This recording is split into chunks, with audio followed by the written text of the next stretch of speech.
will be complementary to the book. The book will support my lectures, and my lectures will support the book. You will not see any tedious derivations in my lectures. For that we have the book. But I will stress the concepts, and I will make you see beyond the equations, beyond the concepts. I will show you, whether you like it or not, that physics is beautiful. And you may even start to like it.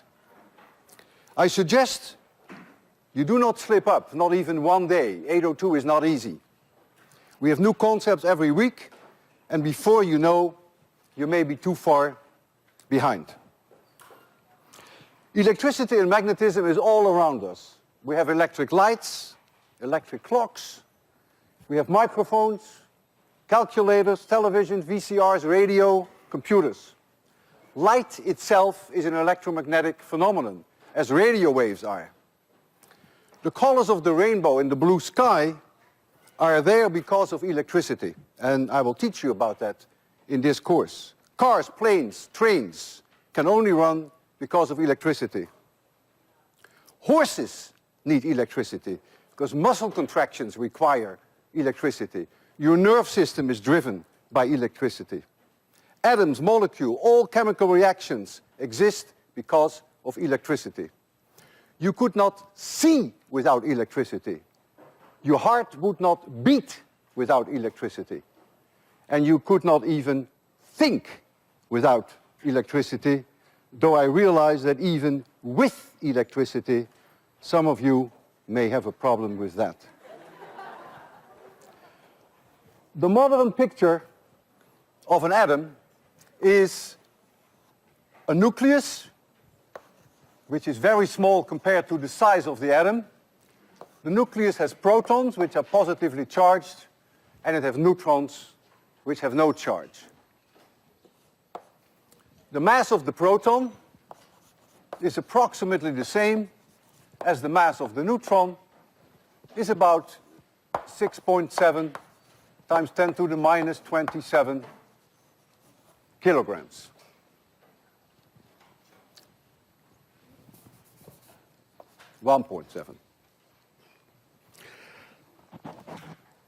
The positive charge is here with the nucleon, with the neutrons, and then we have electrons in a cloud around it.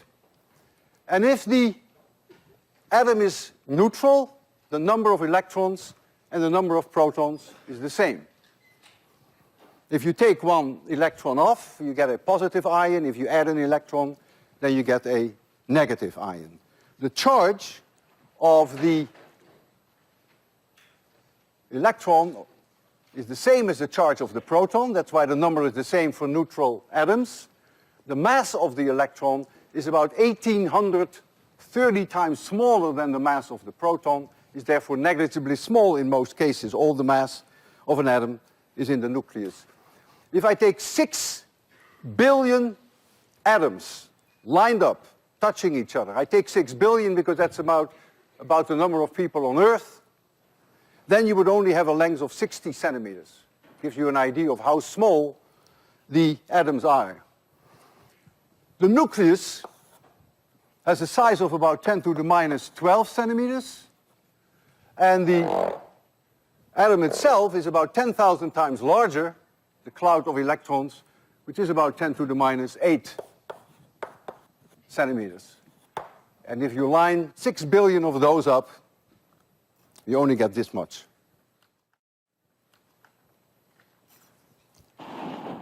Already in 600 BC, it was known that if you rub amber, that it can attract pieces of dry leaves. And the Greek word for amber is electron. So that's where electricity got its name from. In the 16th century, there were more substances known to do this. For instance, glass and sulfur. And it was also known and written that when people were bored at parties, that the women would rub their amber jewelry and would touch frogs, which then would start jumping of desperation, which people considered to be fun, not understanding what actually was happening to the amber, nor what was happening to the frogs. In the 18th century, it was discovered that there are two types of electricity. One if you rub glass, and another if you rub rubber or amber for that matter. Let's call one A and the other B. It was known that A repels A and B repels B, but A attracts B. And it was Benjamin Franklin, without any knowledge of electrons and protons, who introduced the idea that all substances are penetrated with what he called electric fluid, electric fire. And he stated, if you get too much of the fire, then you're positively charged, and if you have a deficiency of that fire, then you're negatively charged. He introduced the sign convention, and he decided that if you rub glass, that is an excess of fire, and he called that, therefore, positive. You will see later in this course why this choice, he had 50% chance, is extremely unfortunate, but we have to live with it. So if you take this fluid, according to Benjamin Franklin, and bring it from one substance to the other, then the one that gets an excess becomes positively charged, but automatically, as a consequence of that, the one from which you take the fluid becomes negatively charged. And so that's the whole idea behind the conservation of charge. You cannot create charge. If you create plus, then you automatically create minus. Plus and plus repel each other, minus and minus repel each other, and plus and minus attract. And Benjamin Franklin, who did experiments, also noticed that the more fire you have, the stronger the forces. The closer these objects are to each other, the stronger the forces. And there are some substances that he noticed which conduct this fluid, which conduct this fire, and they are called conductors. If I have a glass rod, as I have here, and I rub it, then it gets this positive charge that we just discussed. So here is this rod, and I rub it with some silk, and it will get positively charged. What happens now to an object that I bring close to this rod? And I will start off with taking a conductor. And the reason why I choose a conductor is that conductors have a small fraction of their electrons which are not bound to atoms, but which can freely move around in the conductor. That's characteristic for a conductor, for metals. That's not the case with non-conductors. There all electrons are fixed to individual atoms. So here we have a certain fraction of electrons that can wander around. What's going to happen that the electrons want to be attracted by these positive charges. Plus and minus attract each other. And so some of these electrons which can freely move will move in this direction, and so the plus charges stay behind. This process we call induction. You get sort of a polarization, you get a charge division.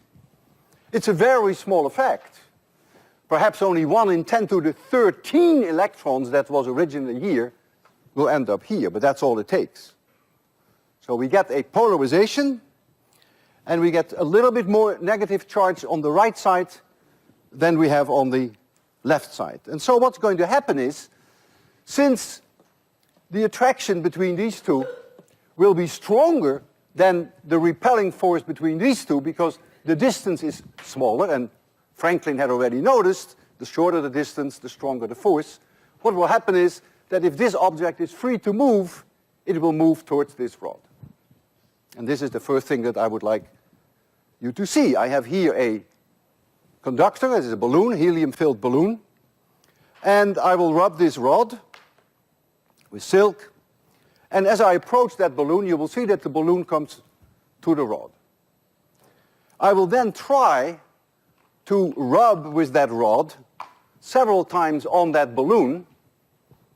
It will take a while, perhaps, because the rod itself is a very good non-conductor. It's not so easy to get charge exchange between the two, but if I do it long enough, I can certainly make that balloon positive, then they're both positive, and then they will repel each other. But first, the induction part, whereby you will see the balloon come to the glass rod. These experiments work best when it is dry in the winter. They don't work so well when it is humid. So it's a good time to teach 802 in the winter. Okay, there we go. This should be positively charged now. And the balloon wants to come to the glass. You see that very clearly? Come on, baby. Okay, so now I will try to get this balloon charged a little. So there is a change of electrons that go from the balloon to the glass. And the glass it's not a conductor itself, so it is not always so easy to get charge exchanges. Okay, let's see whether I have succeeded now in making the balloon positively charged as well as the glass rod. If that's the case, then the balloon is not going to like me. The balloon will now be repelled, and you see that very clearly. To show you now that there are indeed two different kinds of electricity, if I now rub with cat fur, by tradition we do that with cat fur, I don't know why, by tradition we use silk for the glass. So if we do this with cat fur now, then this becomes negatively charged. Remember, there were two types of electricity, and since that balloon is positively charged, now the balloon will come to me. And there it is. Now it comes to me. So you've seen for the first time now clearly that there are two different kinds of electricity. The positive charge is chosen by Franklin on the glass rod, and the negative charge on the rubber. So now you may think that if I approach a non-conducting balloon with a glass rod, and I have a non-conducting balloon here, you may think now that this balloon will not come to the glass rod because there are no free electrons. So these electrons cannot freely move, and so you don't get this polarization, you don't get this induction. But that is not the case. And this is actually quite subtle. You have to look now at the atomic scale. If I take an atom that you have here, you have positive charge, and you have the electrons here in a cloud around the positive nucleus. If I bring a glass rod, positively charged nearby, then these electrons, which are stuck to the atoms, they cannot freely move like in conductors, however, will spend a little bit more time on the side where the glass rod is, because they feel attracted by the glass rod, whereas the nuclei, if anything, want to go away from the glass rod.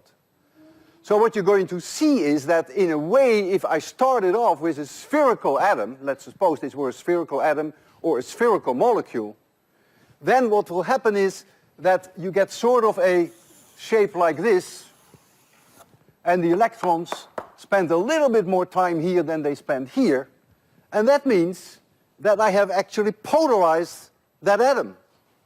If the electrons spend more time on this side of the atom than on this side, I have also created the phenomenon of induction, and I therefore expect that this side becomes more negative than that side. And I can show you that in a nice way with a transparency whereby I have plus and minus signs, and I have equal number of plus and minus signs. So they represent neutral atoms. There you see them. Boy, it's a little dirty, but maybe see I can clean it a little. Okay. Okay.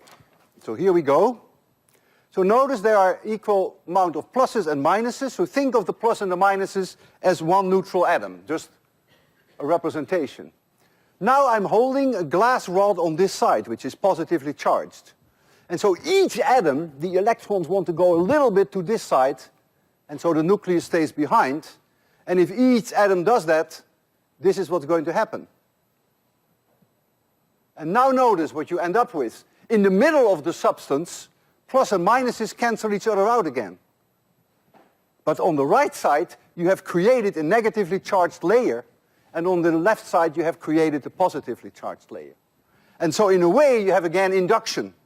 So even in the non-conducting objects, this side will turn negative, and this side will turn positive.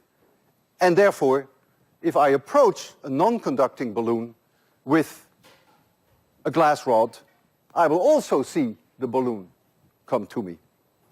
And so I can easily show you that. It doesn't make any difference whether I choose glass or whether I choose rubber. I can do it with both. Non-conducting balloons always have a potential problem. The potential problem is that they can be charged by themselves, just like the metal balloons can be charged by themselves. However, if I touch the metal balloon, then any charges there will immediately flow through me to the earth. We will understand that later, because this is a conductor. Remember, the electric fluid is conducted by a metal, but not by a non-conductor. So with this, it's more difficult. Even if I kiss it and touch it, it's not clear that I can take all the charge off. In fact, by doing that, I may even make it worse. Let's hope that it is not charged too much, and let's approach it with this glass rod and see whether I can convince you that indeed it's coming to the rod. Not because of the free electrons, but because of that process. Oh boy. Huh. And it should also do the same with rubber, I hope. Now, if it were negatively charged, it may go away. It does go away, so it is negatively charged. You see that? By touching it, I actually probably charged it, and there's not much I can do about it.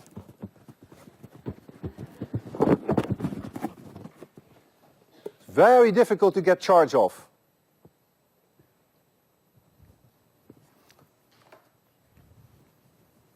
I already had a suspicion when I approached it with the glass. It was too eager to come to the glass. Still negatively charged. That's the way it goes. It's not because the demonstration fails, but it's because the balloon is charged and doesn't want to give it up because it is a non-conductor.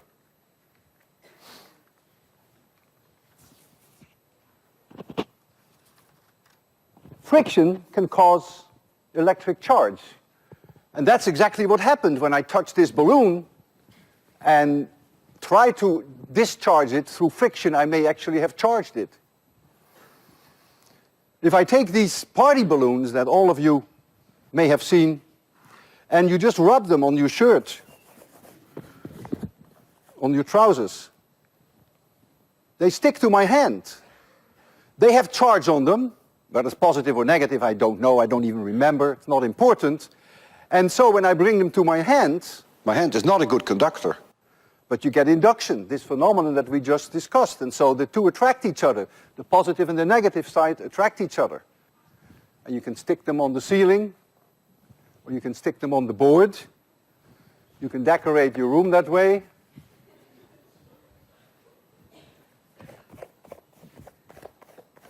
It's very pretty, isn't it? All of that you can do now because of 802. Now these heavy balloons may be a little bit more difficult. Also, I'm wearing cotton. If you wear nylon or polyester, it's much better. It's much easier to get, oh, that's good. That's a nice one. I think we need a blue one.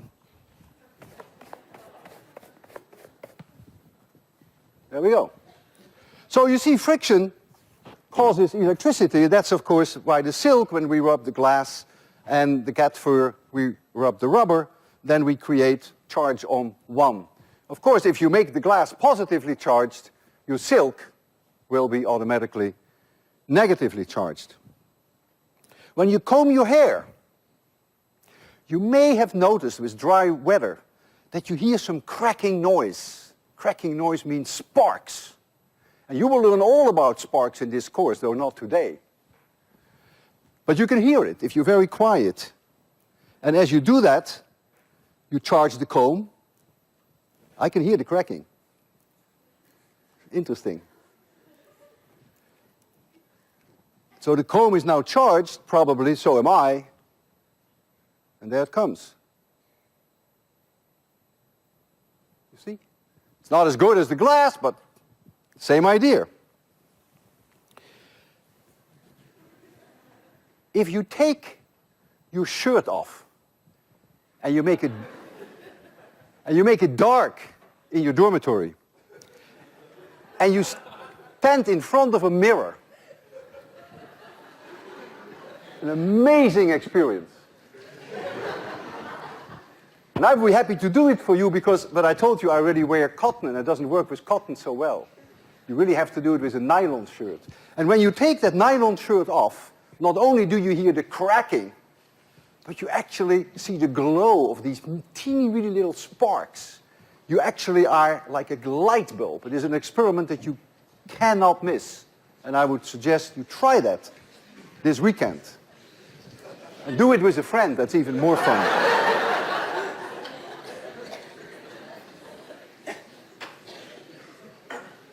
We all perhaps remember when you just walk around, do your normal things during the day. There are rugs in rooms and you want to leave the room and you touch the doorknob and you get a shock. It's a spark that flies over. It's the electricity. Even when you touch a person, you sometimes feel this shock. When you cook and you take saran wrap of these rolls, the damn stuff just doesn't want to come off because as you roll it off, there is friction and it gets charged and it often gets crumbled up. And it's very bad, very difficult to handle it. You've all experienced that. Also, cellophane around boxes with chocolate, the same thing happens. As you take it off, you charge it, whether you like it or not. I now want to do an experiment and I need a volunteer. I need a student who actually is wearing, preferably not all cotton, but I think, Simon, you have a beautiful, wonderful nylon parka. So if you are willing to sacrifice a little bit for the sake of science and come over here and sit down here.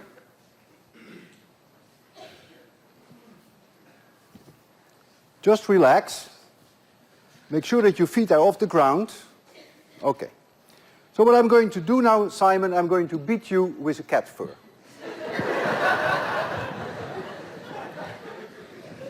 And as I beat you with cat fur, you will get charged. And since I don't want you to be the only person who suffers under this experiment, I will also stand on an insulated stool. So if you become, for instance, positively charged, I don't know whether it's positive or negative, I would get the other amount of charge. So we share in the charge. And as I beat you, you will charge up more and more, and I will charge up more and more. And then we will have to convince the class that, that we are both charged. And we will do that in a way that will be hopefully rather convincing. Let me just start beating you a little bit to make you feel at home. We know each other, right? Okay. Now, of course, as I mentioned to you, these experiments work well when it is dry. And so if you are too wet, it won't work. But let's see, if you sweat a little bit too much, then it doesn't work too well. So you ready?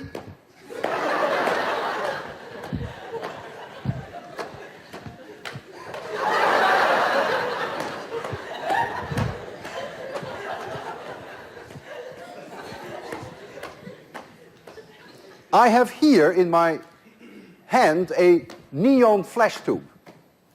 And although we don't know yet what voltage is, because we will learn about that in this course, to get a good flash out of this you need about a few thousand volts.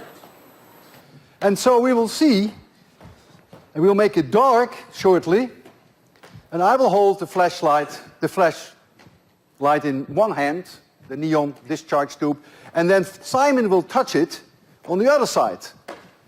And if we succeeded, then you may see some light. So Simon, look at me first. Don't touch it yet, because we're going to make it all the way dark. You know where it is? It's there. Okay, make it dark, Marcos. Touch it. Touch it. Okay, thank you. Can we have some light? Thank you very much.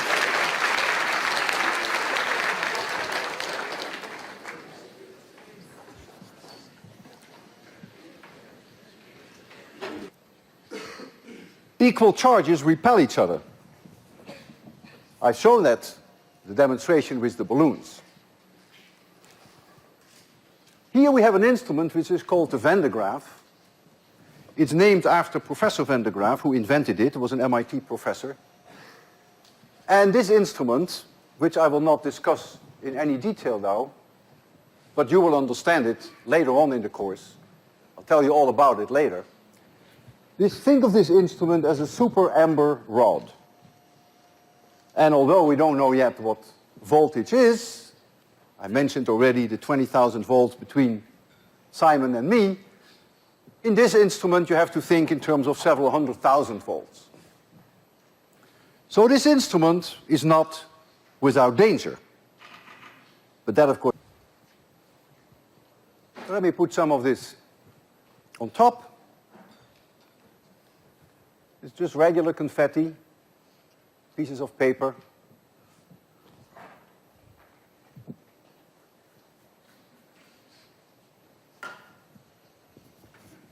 All right, now all I have to remember is how to start the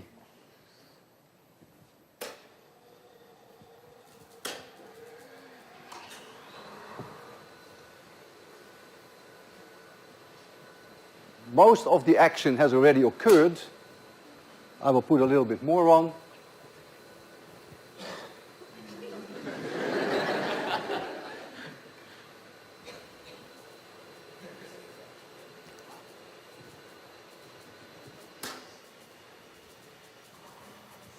If you see sparks, don't worry yet.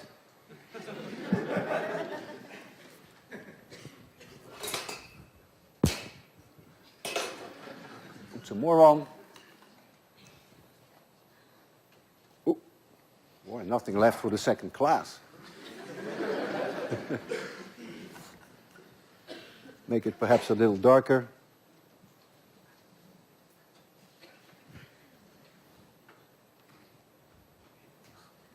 Ah, that's too dark.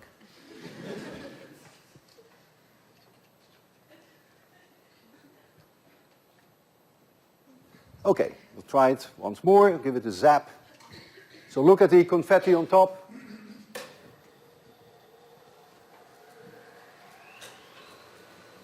And I think it's quite convincing. Some of the confetti will stay there.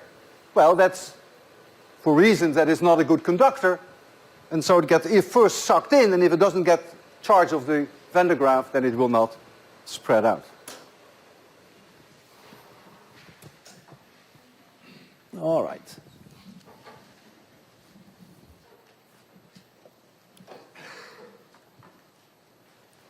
So now, let's try for the first time to be a little bit more quantitative. If I take two charges, and we use in general, we use for charge the symbol Q. So here we have Q1, and here we have Q2, and let's say they are separated by a distance r, and the unit vector in the direction from 1 to 2, I call that r roof 1, 2. The roof stands for unit vector. If these charges are equal, both minus or both plus, then they will repel each other. And so here there is a force, F, which I call 1, 2. This is the force onto due to number 1. And since action equals minus reaction, force here is to 1, equal in magnitude, but 180 degrees in opposite direction. Coulomb, the French physicist, who did a lot of research on this in the 18th century actually, Coulomb found the following relationship, that the force is proportional to the product of the two charges. So it's Q1 times Q2 times a constant, which nowadays we call Coulomb's constant, K, divided by the distance between these charges squared. And it is in the direction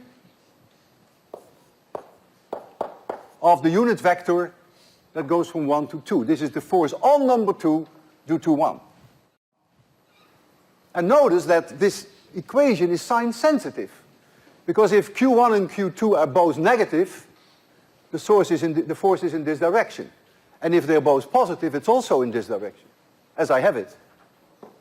However, if one is positive and one is negative, you get minus this direction, so this force flips over, and that one then obviously also flips over. In the SI units, in this course, we will use for the unit of charge the Coulomb, named after this great man. 1 Coulomb charge is a horrendous amount of charge, more than you will ever see in your lifetime. We normally work with microcoulombs, sometimes even less than that.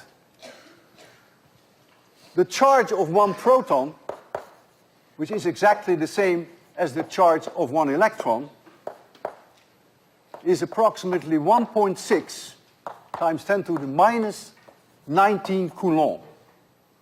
So 1 Coulomb is something like 6 times 10 to the 18 protons or electrons if the charge is negative.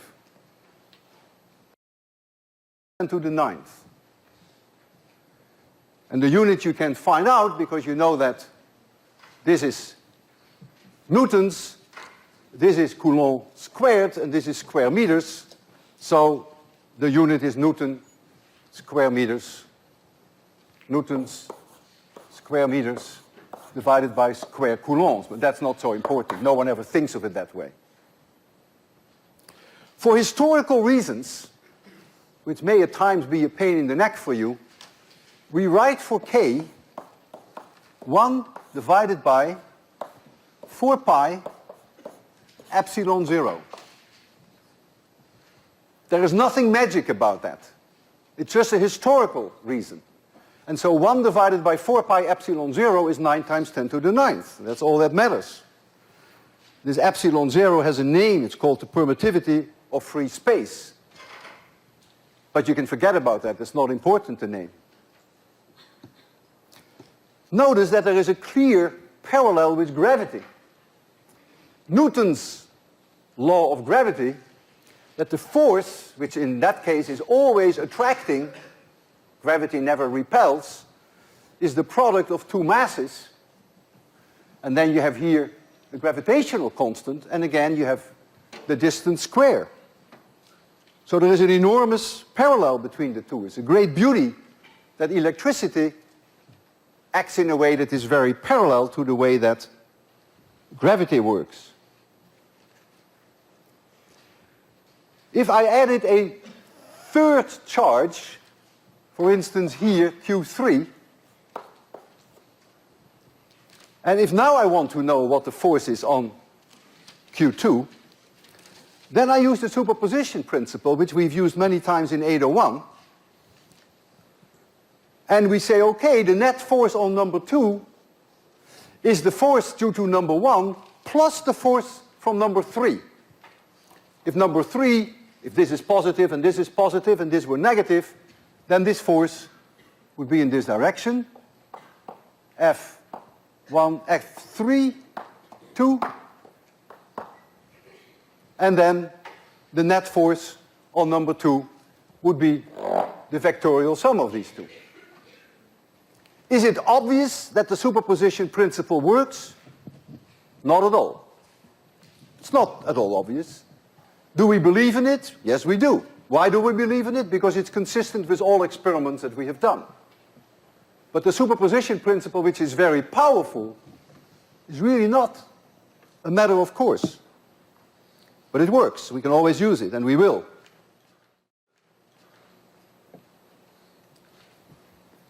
If you compare 801 with 802, thereby comparing electricity with gravity, you will see that electric forces are way more powerful than gravitational forces. And the way I can best show you that is by taking two protons, which are a distance d apart. Here is a proton, and here is a proton, and they are separated by a distance d. They repel each other. And the force by which they repel each other is, of course, extremely easy to calculate. We know Coulomb's law. That law is called after Coulomb. And so the force, the electric force with which they repel each other, this is just the magnitude now of the force, is the charge of the proton, which is 1.6 times 10 to the minus 19, but I have to square that. I have to multiply it by Coulomb's constant, which is 9 times 10 to the 9th, and I divide it by d squared. That's the electric force. If I want to know the gravitational force, which is the force with which they attract each other, these are repelling forces, but I just want magnitudes here, then I have to take the mass of the proton, which is 1.7 times 10 to the minus 27. I have to square that. Remember, m1 times m2 times gravitational constant. The gravitational constant in SI units is 6.7 times 10 to the minus 11, and I divide that by d squared. If now I compare the electric force with the gravitational force, so I divide one by the other, notice that the d cancels. They both have d squared downstairs. And so you will easily be able to show that this ratio is roughly 10 to the 36. So the electric force is 36 orders of magnitude more potent than the gravitational attraction. This teaches you some respect, perhaps, for 802.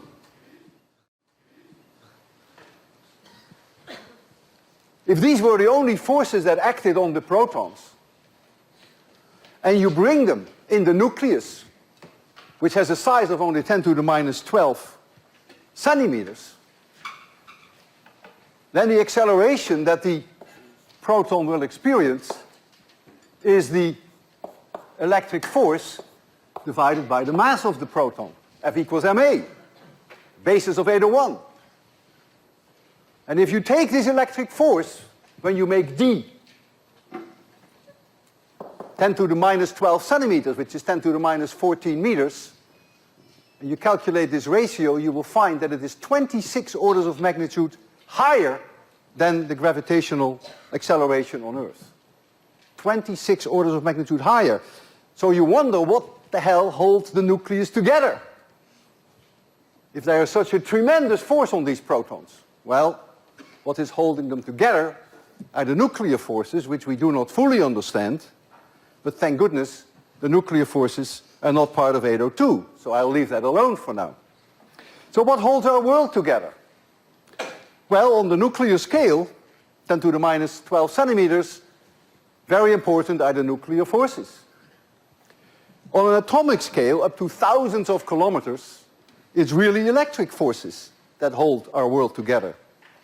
But on a much larger scale, planets and stars and the galaxy, it is gravity that holds our world together.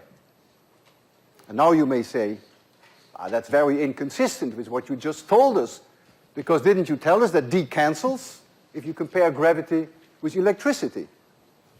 Yes, but keep in mind that most objects in the universe have only a very small amount of charge per unit mass. The Earth and Mars have each a charge of about 400,000 coulombs. The gravitational force between them is therefore about 17 orders of magnitude larger than the electric force. So even though our immediate surroundings are dominated by electric forces, including your own body for that matter,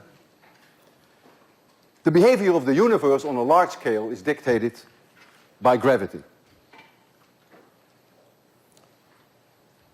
We will use various instruments to measure charge in a quantitative way. And one of the instruments that you will see, we will use it often in the lectures that are to come, is called an electroscope. It's a very simple instrument. In general, it is just a conducting rod. It could be aluminum, metal, and at the end are two pieces of tinsel, two pieces of aluminum foil. And often there is a nice knob here. And if I touch this with a charged object, then because this can conduct electricity, this can conduct the fire, as defined by Benjamin Franklin, if I touch it with an object which is positively charged, then this object will become positively charged. If I touch it with an object which is negatively charged, it will become negatively charged. And you see now here these two very light pieces of aluminum foil will repel each other. And so you will see that this shows a certain angle. And the more charge there is, the larger that angle. So that gives us a way of doing some quantitative measurements. There are other electroscopes which are not too different. Just one central rod, and they would have one leaf hanging there. And when you charge that one up, then this leaf will go out, and if the charge is more, it will go out even further.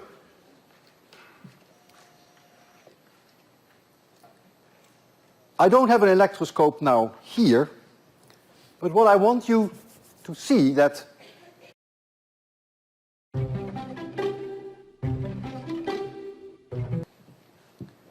and I hold in my hand these Christmas tree tinsels that in a way, if I get enough charge on me, then these tinsels will spread out.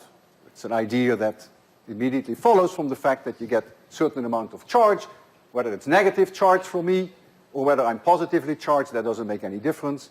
These tinsels will spread out. And of course, the best way I can do that is by charge myself with the Van de Graaff. And as I said earlier, experiments of this nature are not entirely without risk. And so there's always the possibility, of course, that I don't survive this demonstration.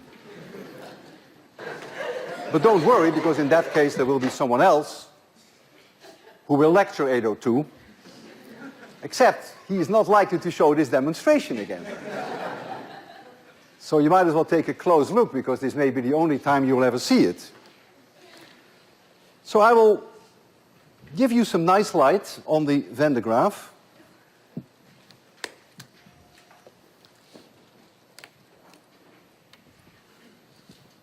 And it's always a scary moment for me. Sleepless nights about the Van de Graaff. Am I going to turn it on, Marcos, or you have the courage to turn it on? You will turn it on? Okay, hold it, Marcos. This is too close for comfort. You ready? Are you nervous?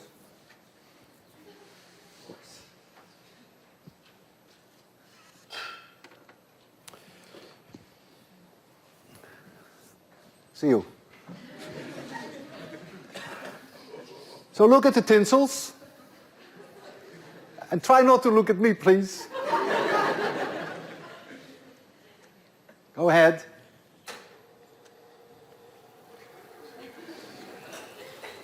I am now a living electroscope.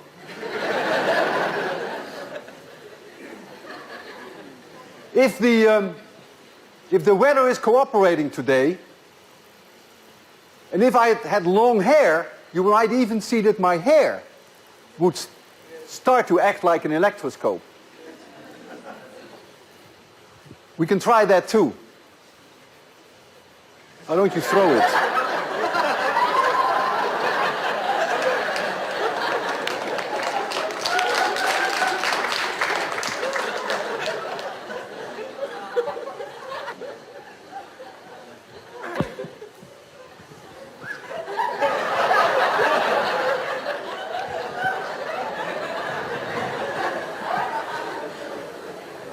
Is it working?